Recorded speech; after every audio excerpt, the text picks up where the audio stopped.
back with the football focus from the Kickback Jacks on Battleground. Time to kick it off at Kickback Jacks. Back for another week of good high school football talk, some college football talk, maybe some pro football talk. Back in the back at Kickback Jacks tonight in our room for the past. Good to be set up and rolling here tonight. We got Joe Sirera with us. Back with the news and record. First of all, the East Forsyth Grimsley game last week. It was 14-0. It was, I think, 21-0. All of a sudden, you look up East Forsyth. Looks like they're going to blow Grimsley away. When did you realize Grimsley was going to be in that game? I thought when they cut it to 21-7 and then they got the ball back and had a chance to score at the end of the first half, I thought if they score here and they get the ball to start the second half, they're right back in the game. When they didn't score, I thought, boy, that was a missed opportunity. But they kind of got a little bit of momentum then, and it just seemed like to a small extent, East Forsyth kind of took their foot off the gas a little bit. I think they maybe got a little cocky when it was 21-0, but Grimsley settled down, played their game the rest of the way, and Darryl Brown, the coach, admitted after the game that his kids were maybe a little too pumped at the start.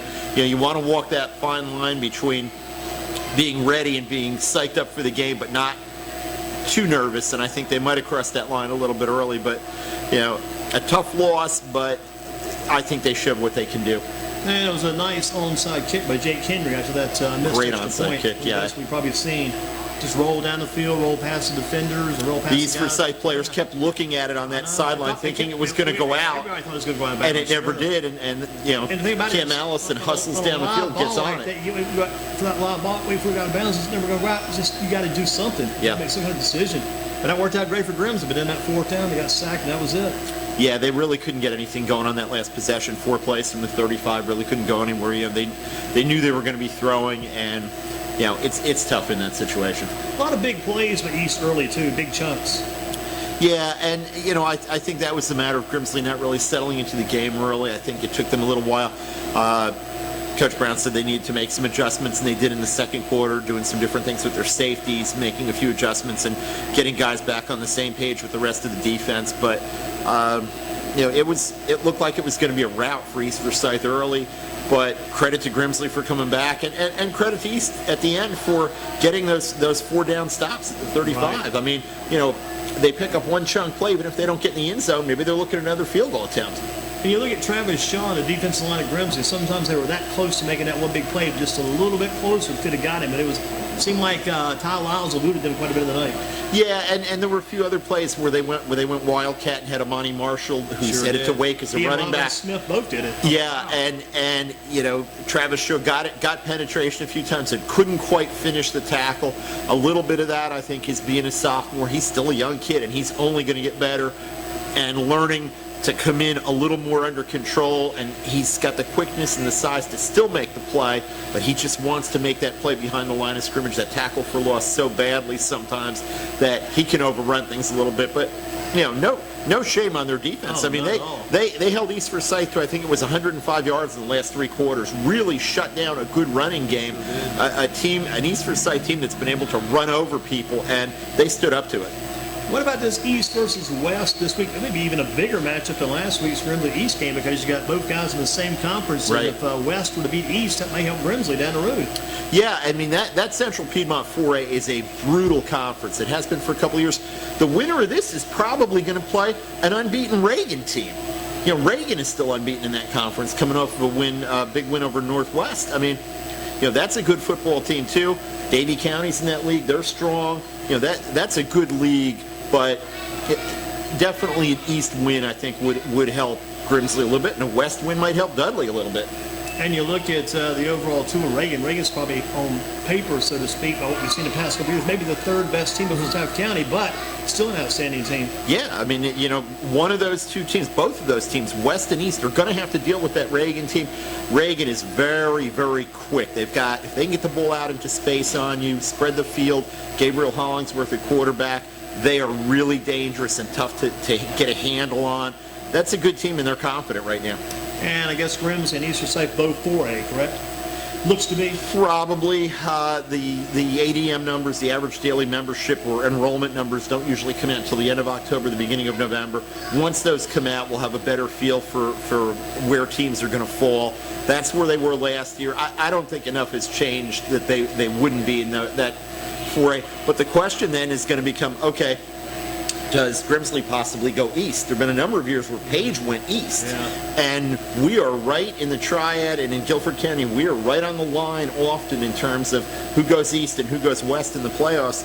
And Todd Willard, the East Forsyth coach, said after the game, he said, I'll bet we see them again. And it might be in a West Regional, or it might be in a state championship game.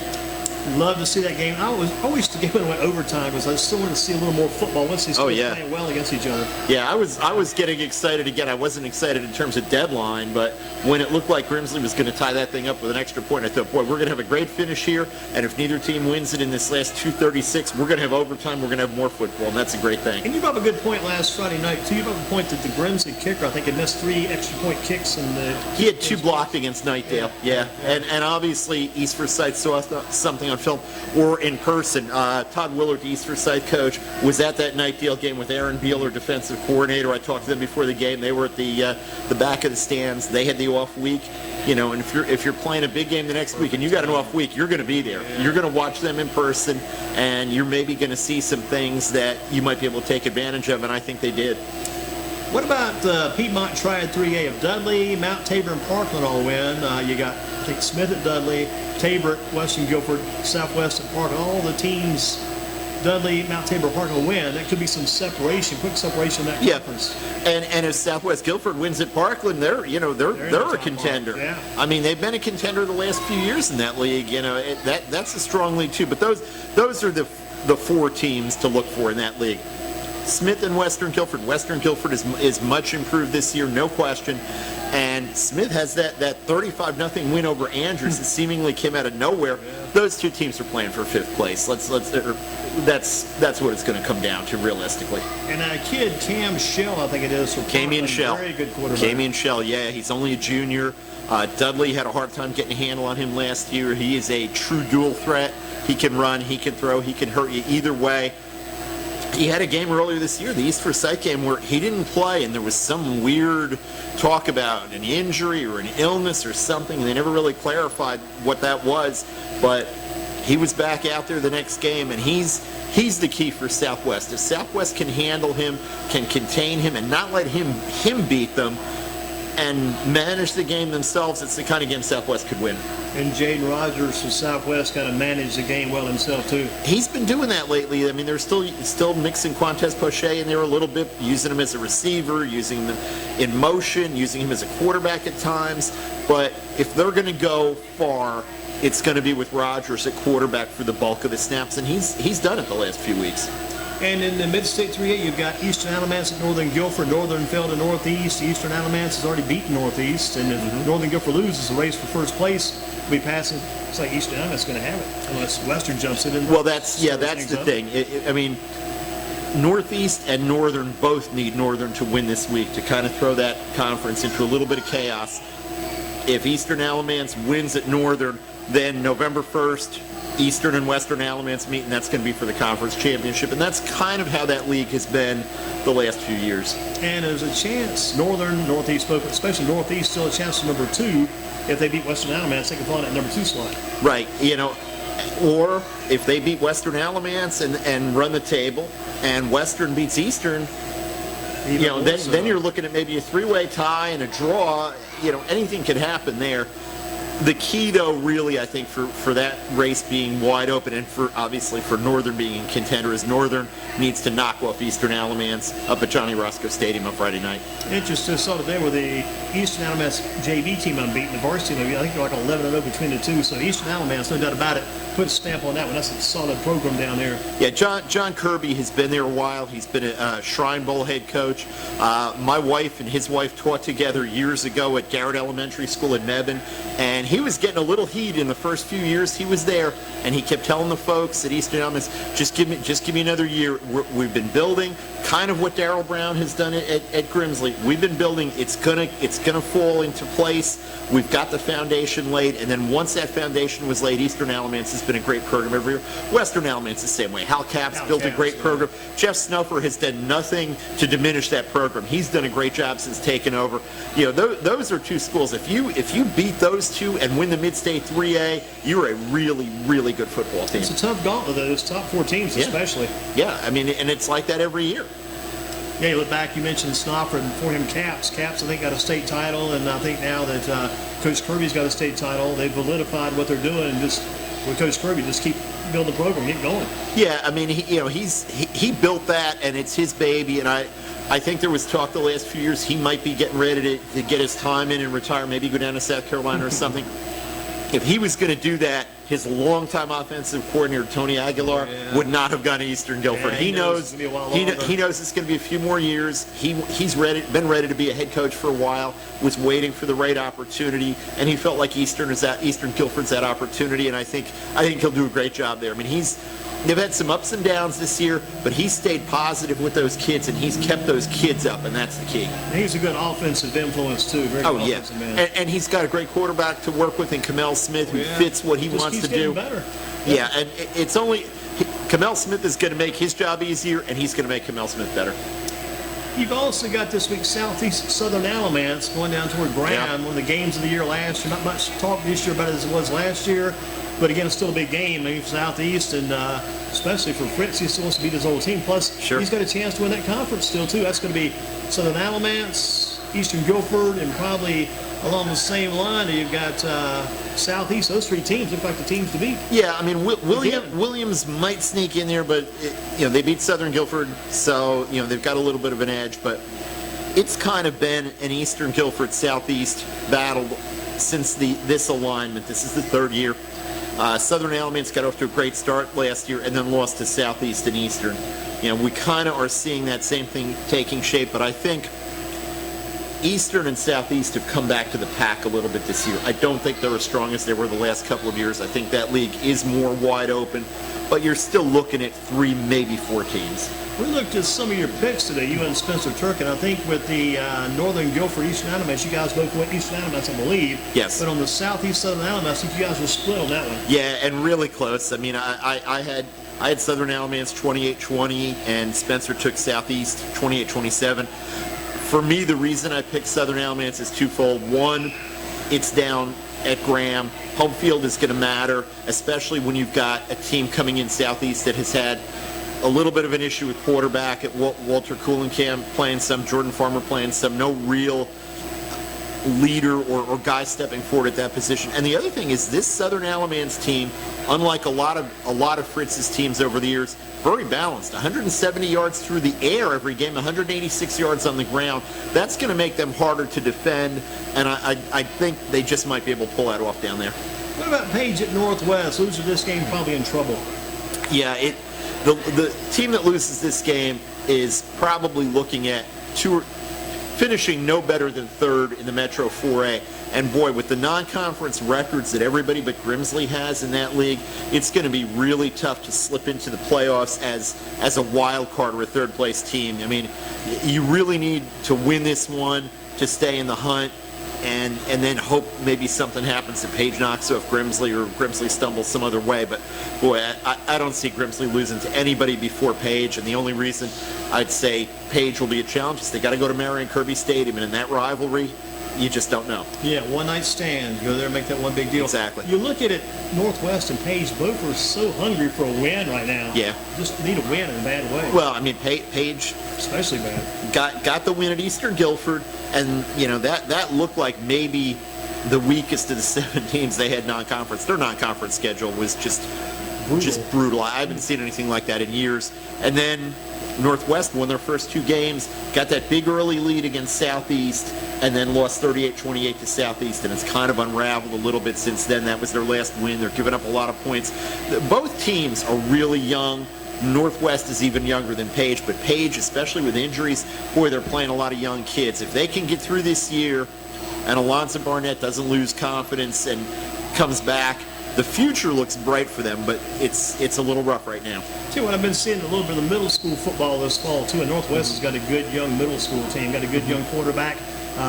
Remember Cameron Cloud? Oh, yeah. Somebody named Trent Cloud, one of the receivers. They just Cam's up at Richmond, yeah. And if they can just kind of like I would tell Coach Wallace, if you just hang on a couple of years, I think help is on the way. Just got to make sure when the help gets there, you utilize the help and they all fall together. But right, he's playing some freshmen and sophomores, kids, and at a 4A school, that's unusual.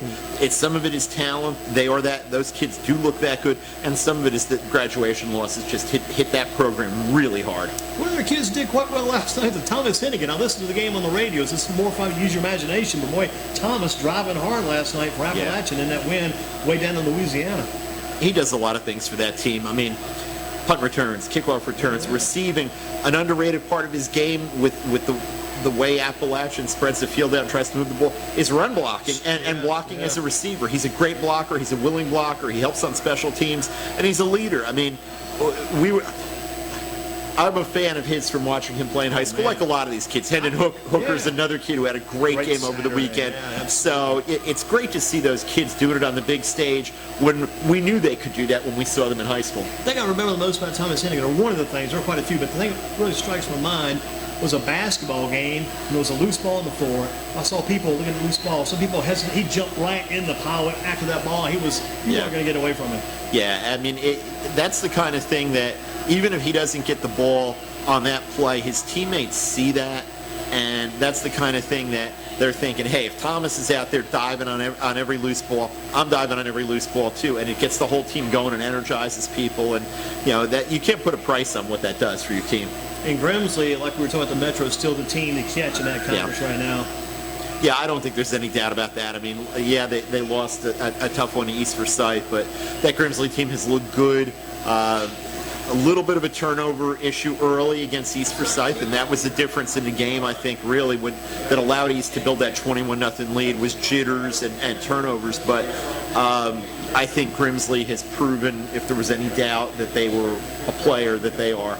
Now, how far can they go in states? We'll find out. I mean, that's, they're going to get a bye in the first round of probably the 4A playoffs, and then we'll see. That's a good experience last year. You got that first round win against Mooresville and played East Forsyth. Yeah, I mean, no question about it. I mean, that was the step that program needed to take, was not only to get into the playoffs, but to win a playoff game. And those are the kind of things that can kind of get you going for the next season, something to build on. It's like a college football team. Even if you go to a minor bowl game, you win that bowl game, your whole off season feels different. It feels like you've got something to build on, you've got some excitement, and that's something that they took into the season. So there's some other stuff tonight too. True or false? Appalachian State will beat South Carolina. No. Beat North Carolina. Now they face South Carolina November 9th. What about that game? Any thoughts on that coming up? I mean, they're doing well. They're 5-0 right now. Boy, South Carolina. It's in Columbia. Oh yeah, South Carolina's not going up there. Not with the difference in size and stadium. I would say no, but it wouldn't shock me if they did it. I think there's a difference between SEC size and speed and ACC size and speed vis-a-vis North Carolina and South Carolina, and I think South Carolina might be a little too big and a little too fast for App, but hey, that program fears no one. They go anywhere, play anybody. We'll see. And it might have been different too for South Carolina because they were on the road at North Carolina when they brought the game there. A big difference. Yeah. Oh no.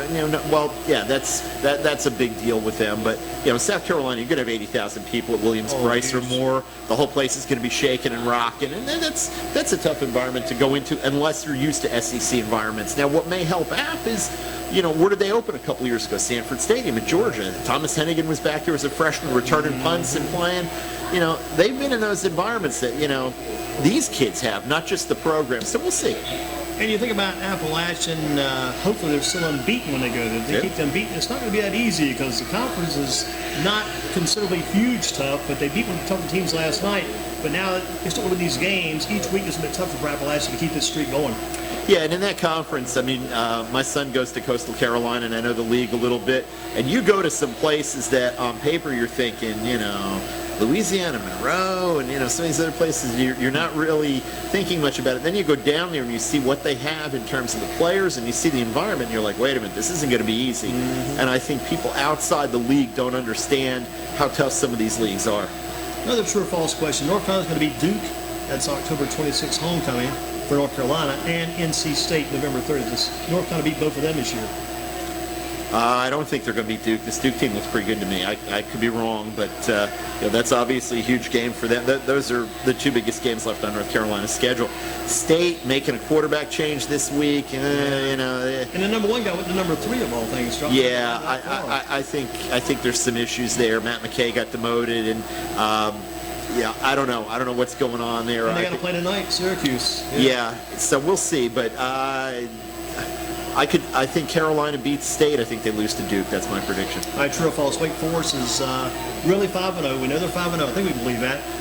They'll beat Louisville to go 6-0 on Saturday. What about that? True. True. Going to happen? Yeah, Louisville. It's going to take a few years for Scott Satterfield to get that thing turned around. I think he will, but right now, Wake is playing with a whole lot of confidence, and I think they're a better football team right now than Louisville is. And they won the ACC title. Wake did a few years back when Jim Grobe was there. With all those fifth-year seniors, all those red shirts. This morning, who was the quarterback? What was the guy say? Riley Skinner, I think it was. You are correct, sir. And people don't put. I mean, Wake won the title, and now Wake's unbeaten, but still not a lot of talk. A lot of people jumping on the Wake ride. I mean, it's kind of quiet with Wake being unbeaten. It was that year too. Yeah. I mean, that was kind of a surprise. The league was a little bit down, and Wake did what it had to do, and that's kind of been their MO this year. They're going to do what they have to do, and until somebody proves otherwise, they get to some tougher games on their schedule later on. I'm not doubting the Deacons at this point. How about True or false? Hendon Hooker from Dudley will settle in and remain as a starter for Virginia Tech the rest of the year. He's got that spot, Hooker. I think so. I think he did enough on Saturday that he gets the benefit of the doubt going forward. I think if they go back to Ryan Willis now, unless there's an injury situation, then the players are like, who's the quarterback? And you don't want guys going in and out or yo-yoing. You don't want a quick trigger finger. I think you got to let Hendon play a little bit until he does something to really lose the job or gets hurt. And obviously, we don't want either of those things to happen. He was a great player here in high school at Dudley. He's getting his chance now. He did a lot with it on Saturday. We want that to keep up. And got a springboard this Saturday playing Rhode Island at home. I had to look that up, and I think if as long as they go in with a level-headed approach, they should do well against Rhode Island. Yeah, I think when you're playing somebody like that, you want to get the lead early. You don't want to give a team like Rhode Island any confidence that, hey, we could come in here and pull an upset like JMU did a few years ago at Virginia Tech and a few other teams have. You don't want the other team to get any confidence. And then once you've got that lead, you want to work on things. You've got a quarterback, Hendon Hooker, who hasn't taken a lot of first-team snaps in a game. You want to get him to kind of explore the whole playbook, to run some things that you're going to need from him later on in the year and get comfortable with those things. But I think that's a great opportunity. It's probably good, too, because you come back against a team like a Florida State or maybe another team in the league, maybe a Duke or even a North Carolina. It's better to play a team like Rhode Island. It might be the better game to have. So you go ahead and just continue to establish yourself, continue to build. Yeah, I think it can definitely be a confidence builder for him. And you're also probably not going to have to ask him to do too much, put him in difficult situations. He had some adversity at Miami, and he handled it well, but nice to let him get settled in and get another W under his belt. Hope to get some Trey Turner back sometime soon, too. Yeah, I mean, I would love to see those guys hooking up on long touchdown passes or short throws to Trey that Trey turns into long touchdown plays. He can turn it like a 60-yard run if you catch him right. He'd be gone. Yeah, I mean, it's great to see those guys, but I want to see them together on the field. Got tonight, you got 3-2 Syracuse at 3-2 NC State. Who do you like in this game? I think you kind of lean towards Syracuse, so I think the quarterback situation. Yeah, I think I got to go with the Qs for that reason. That NC State's quarterback situation is unsettled, and their confidence is not very high right now. I think that's going to be a factor too. I think there's maybe a little sign of panic there. It's tough, too, because it looked like things were falling into place the first part of the season with McKay at quarterback, but then all of a sudden, when they went to Florida State, it seemed like the wheels kind of came off the wagon. He didn't play very well at West Virginia in the second half, Right, that was kind of, to me, that was kind of when it started downhill. They looked good in the first half, and he was moving the ball, and then they got away from some things that they were doing well. They got away from some things that he does well. They started making him make plays instead of managing the game, and I don't think he was ready for that, and that may not be his game long term, so we'll see. What about true or false, too? You're going to be watching the Carolina Panthers on Sunday morning when they play over in England? Probably. I can't give you a true or false. The family has more say in that than I do. Just depends on the schedule, probably, right? You're correct, sir. It's an interesting game. They played the Buccaneers. I think they played them less than a month ago, too, early in the season. Yeah. It's unusual to get to that quick, and then one's in London. There's just a lot of crazy things going on with that game. One of the Panthers players, one of their defensive linemen, grew up in London. Was that Abada? Yes, yeah. and that's really cool for him to get a chance to go home. He's been through a lot in his life, and to be playing pro football and going back to London, that's tremendously cool. And it's been an interesting environment over there. The games there have drawn pretty well. It's not a home game for anybody, but I think it's been good to the NFL in terms of what they're trying to get out of it, spreading the brand, selling gear, spreading the game to Europe and England. I think it's been good for the league. And some of the baseball games over in England, like football games, and they played those over there. Those Yankees Red Sox series was pretty wild. Some of it was the configuration of the park, but some of it was just, I think, maybe a little jet lag on the pitchers.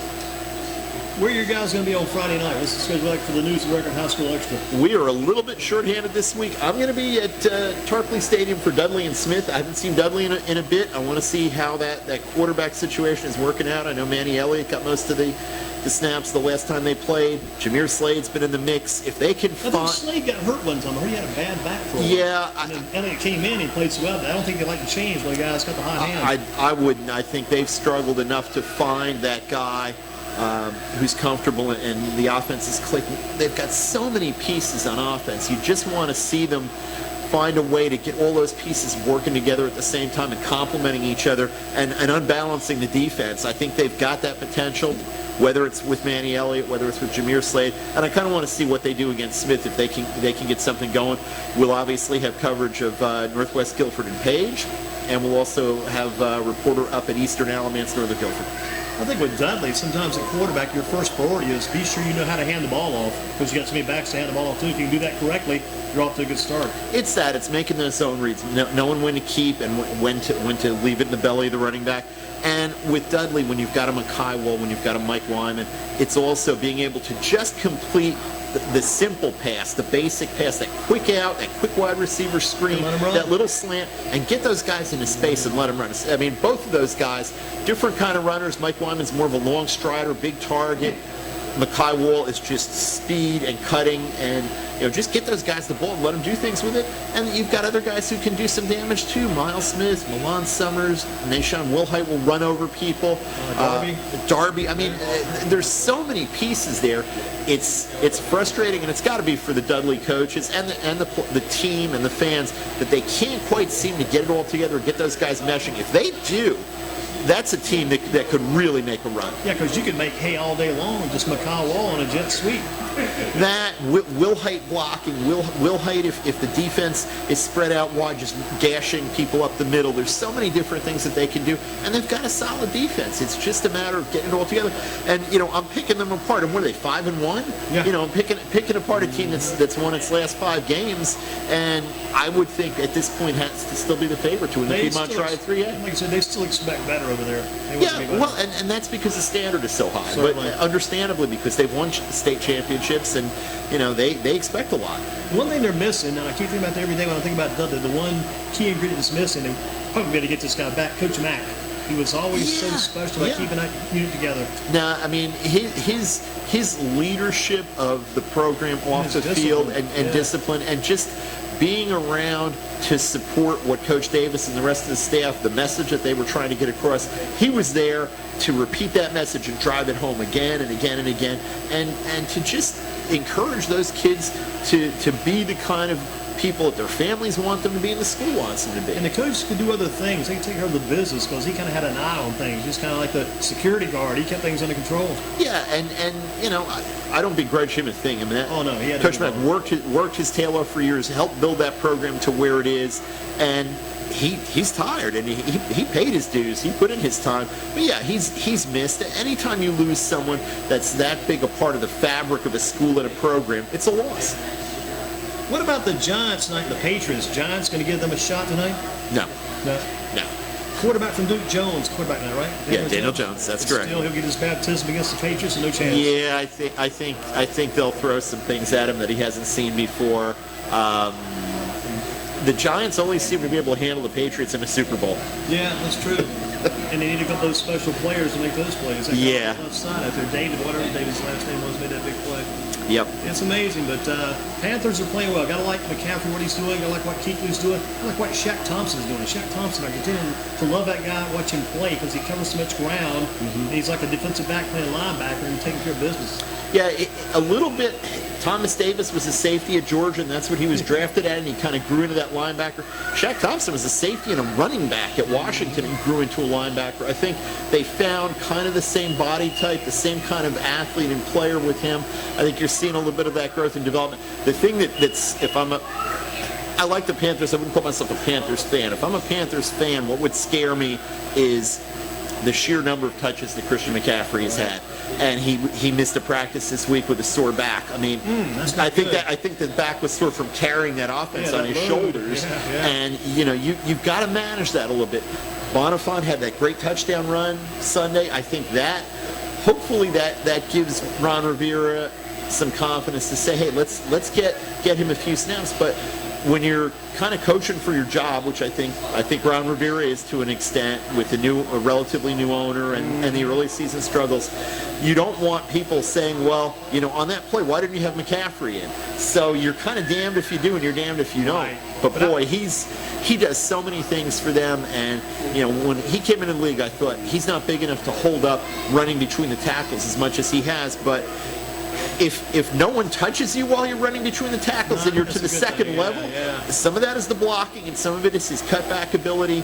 Boy, he's tough. He can really see the spaces on the field well. We showed that last week in that game. Just some outstanding runs. Then when he went to the sideline, Bonifay came and got the big run, but Christian McCaffrey was trying to get those fluids in and trying to get something kind of in a little metal It's a gel thing that he was using to try to get the electrolytes and get rehydrated. I mean, he had a full body cramp. I mean, and that's just from workload and wear and tear. And it was warm. Yeah, it was. It'll be different this week, I guess, in England. I think it'll be a lot cooler there. Yeah. Yes, sir. Joe, you've got a roll. Thank you for your time as always. Thank you, sir. Excellent job. I want to wish these gentlemen good luck and congratulate them on a huge win Friday night. Great job. Absolutely. Joe was